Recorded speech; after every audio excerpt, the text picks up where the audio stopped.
तो सवाल ये कि अच्छे दिन के मायने क्या हैं? क्या अच्छे दिन एक कड़वी दवा है जिसकी नींव रखी गई है मगर नतीजे कुछ सालों में दिखाई देंगे, या अच्छे दिन एक चमत्कारी जुमला था जिसके आधार पर प्रधानमंत्री मोदी को ऐसा अप्रत्याशित बहुमत मिला था? मेरे साथ एक बेहद खास मेहमान जुड़ रहे हैं इस वक्त, केंद्रीय ऊर्जा मंत्री पीयूष गोयल साहब। पीयूष जी, स्वागत है आपका एबीपी न्यूज में। मेरा पहला सवाल, एक किस्म का टाइट रोप वॉक दिखाई देता है मुझे इस बजट में, जहां आप सामाजिक सरोकार की योजनाओं और दूसरी तरफ उद्योग के प्रति अपनी प्रतिबद्धताओं के बीच में एक तालमेल बिठाने की कोशिश कर रहे हैं।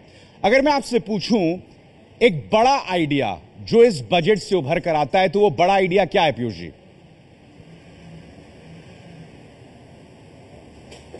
देखिए, बड़े आइडिया इस बजट में बहुत है।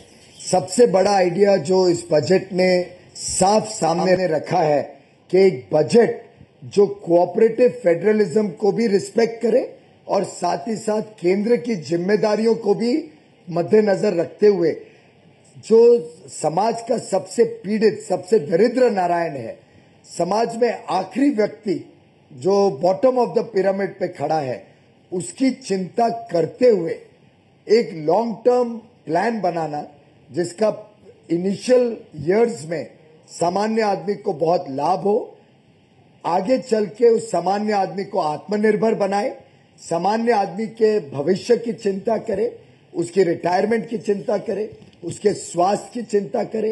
मैं समझता हूं ये कई वर्षों बाद एक पहला बजट है जो देश के 125 करोड़ लोगों को छूता है सीधा, उनके जीवन को सुधारता है सीधा, उनके जो एस्पिरेशंस है, जो आकांक्षाएं हैं, उनको मद्देनजर रखते हुए उनके फेवर के लिए pro poor, pro middle class, pro new middle class, as well as pro growth, pro investment, ऐसा एक बैलेंस्ड बजट बहुत वर्षों के बाद देखने। आप प्रो मिडिल क्लास का आपने जुमला इस्तेमाल यहां किया, शब्द इस्तेमाल किया, मगर मैं कोट करना चाहूंगा अरुण जेटली साहब को, जिन्होंने लगभग ये कह दिया कि मिडिल क्लास अपना ध्यान खुद रखे।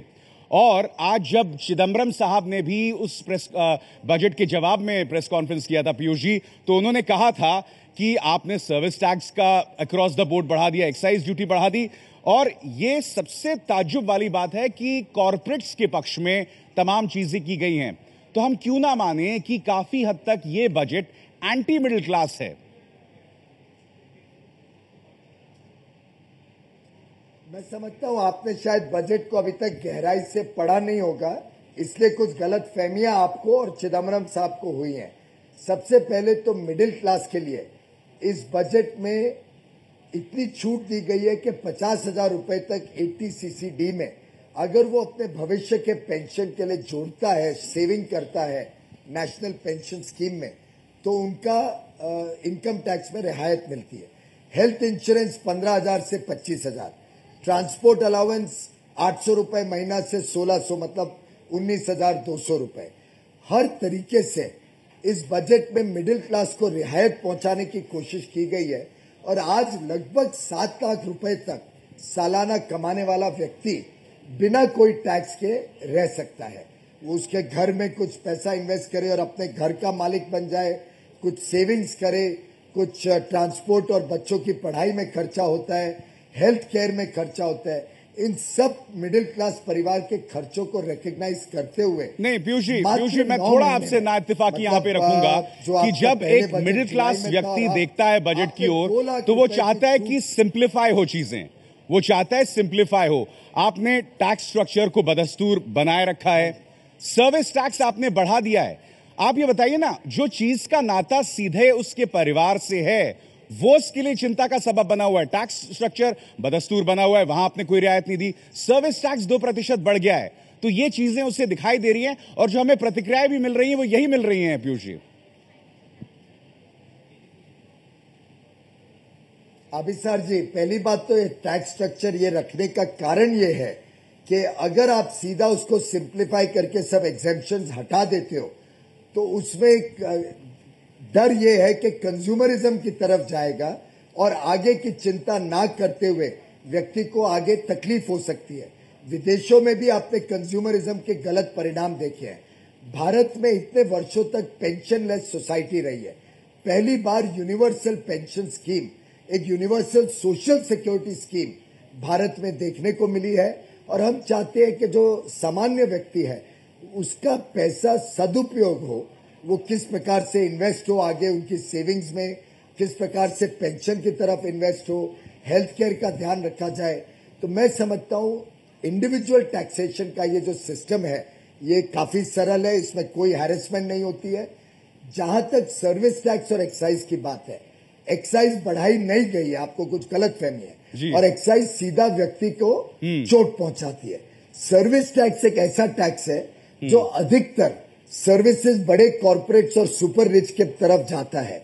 सर्विस टैक्स की कलेक्शन अगर आप एक मध्यम आमदनी वाले परिवार को देखें, मध्यम वर्ग के परिवार, और उसके खर्चे को मैप आउट करें तो उसमें सर्विसेज का जो खर्चा है और उसमें मात्र 1.5% बढ़ावत 12.36 से 14%, उसका इम्पैक्ट देखें तो वो कुछ रुपयों में आएगा।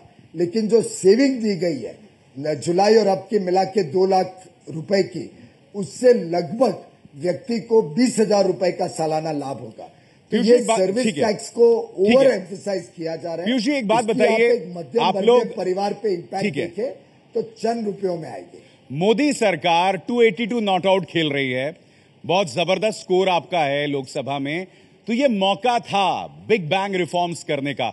मैं जानता हूं इकोनॉमिक सर्वे में अरविंद सुब्रमण्यम साहब ने कह दिया था कि बिग बैंग रिफॉर्म्स तो क्राइसिस के दौरान होते हैं, पोस्ट वॉर सिनेरियो 90 के दशक का हमने बिग बैंग रिफॉर्म्स देखा, और हम ये उम्मीद कर रहे थे क्योंकि आप एक बहुत ही संतोषजनक स्थिति में थे तो ये वो वक्त था, मगर उस पर खामोशी है, क्यों?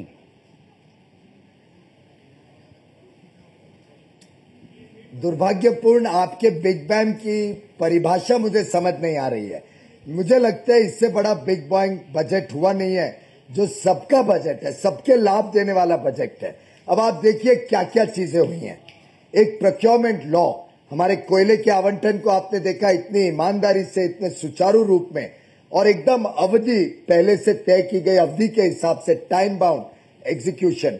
उससे आपको अंदाजा आएगा कि सरकार का आगे आने वाला जो कार्यकाल है उसमें हर एक काम टाइम बाउंड होगा, विद इन कॉस्ट होगा।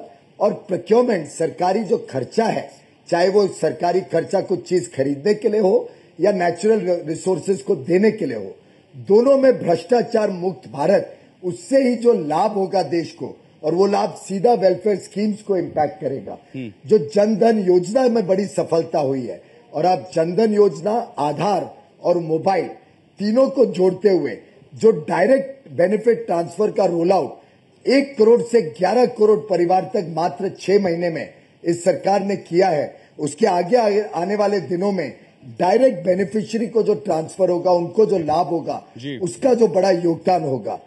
पहली बार देश में यूनिवर्सल सोशल सिक्योरिटी जो 67 इयर्स में नहीं हुई थी, पहली बार काले धन पे इतना प्रहार, इतना आक्रामक प्रहार कि 10 साल की सजा, 300% जुर्माना, आपकी संपत्ति को ले लिया जाएगा, जब्त किया जाएगा, ऐसा प्रहार कभी भी नहीं हुआ है। जो इन्वेस्टमेंट और ग्रोथ पे फोकस है, सरकार 20,000 करोड़ देगी, सीपीएसयूज देंगे, हम उसके ऊपर लाखों करोड़ विदेश से और देश के निवेशकों से लाके जितने स्टॉल्ड प्रोजेक्ट्स हैं 8 साढ़े 8 करोड़ के, इन सबको एक पुनर्जीवित कर सकते हैं, जिसमें नौकरियां होंगी। ठीक है, जो हमारे गोल्स है 2022 के, हाथ कंगन को आरसी क्या, हमें इंतजार करना उन चीजों का।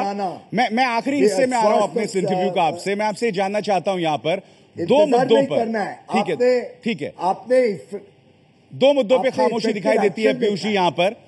2 मुद्दों पर मैं जानता हूं, 1 रैंक 1 पेंशन पर अरुण जेटली साहब ने कहा है कि जो पेंशन का मामला अटका हुआ है सर्विसेज और डिफेंस मिनिस्ट्री के बीच में, मगर आपको नहीं लग रहा यही तर्क एक तरह से यूपीए भी दे रही थी 1 रैंक 1 पेंशन के अधर में लटके होने को लेकर? जरा भी हम लटके हुए नहीं है। ये ऑलरेडी पिछले बजट में हमने कमिटमेंट दी है, उसकी मोडालिटीज वर्कआउट हो रही है।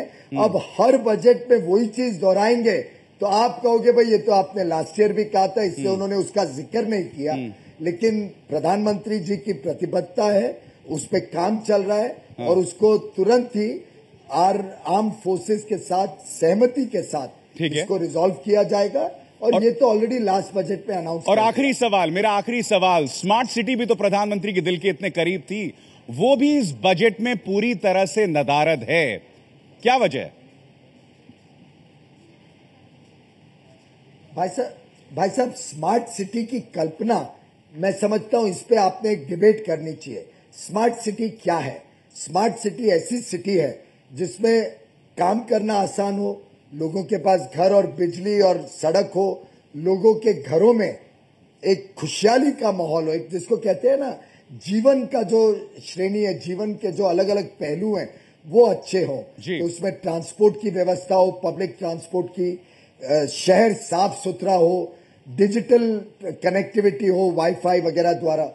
तो स्मार्ट सिटी के अलग अलग पहलू को इस बजट ने छुआ है। स्मार्ट सिटी में जो जो चीजें जोड़ के एक शहर को स्मार्ट सिटी कहा जा सकता है उन सब पे ध्यान किया गया है। इसमें कोई एक अलग बजट की आवश्यकता नहीं है। मैं जब सफाई करता हूं, जब मैं लोगों को घर देता हूं, बिजली देता हूं, स्वास्थ्य सेवा और शिक्षा सेवा देता हूं, जब उसके घर में एक आनंदीय माहौल हो, जब उसको ट्रांसपोर्ट फैसिलिटीज मिले, नौकरी मिले, स्किल डेवलपमेंट हो, ये सब जोड़ के ही एक स्मार्ट सिटी। चलिए पीयूष जी, मेरे पास इतना ही वक्त है।